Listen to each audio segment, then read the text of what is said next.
L'apôtre Paul nous dit que l'amour croit tout. En raison du contexte, on ne doit pas comprendre cette foi dans le sens théologique, mais dans le sens courant de confiance. Il ne s'agit pas seulement de ne pas suspecter l'autre, de me mentir ou de me tromper moi-même. Cette confiance de base reconnaît la lumière allumée par Dieu qui se cache derrière l'obscurité, ou la braise qui brûle encore sous la cendre. Cette même confiance permet une relation de liberté. Il n'est pas nécessaire de contrôler l'autre ou de suivre minutieusement ses pas pour éviter qu'il nous échappe. L'amour fait confiance. Il préserve la liberté, il renonce à tout contrôler, à posséder, à dominer.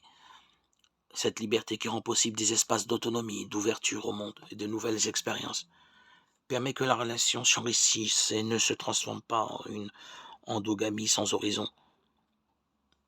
Ainsi, les conjoints, en se retrouvant, peuvent vivre la joie de partager ce qu'ils ont reçu et appris hors du cercle familial. En même temps, cela favorise la sincérité et la transparence, car lorsque quelqu'un sait que les autres ont confiance en lui et valorise la bonté fondamentale de son être, il se montre alors tel qu'il est, sans rien cacher.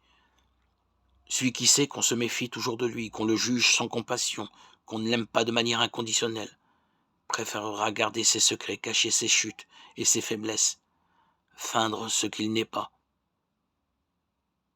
En revanche, une famille où règne fondamentalement une confiance affectueuse et où on se refait toujours confiance malgré tout, permet le jaillissement de la véritable identité de ses membres et fait que, spontanément, on rejette la tromperie, la fausseté ou le mensonge.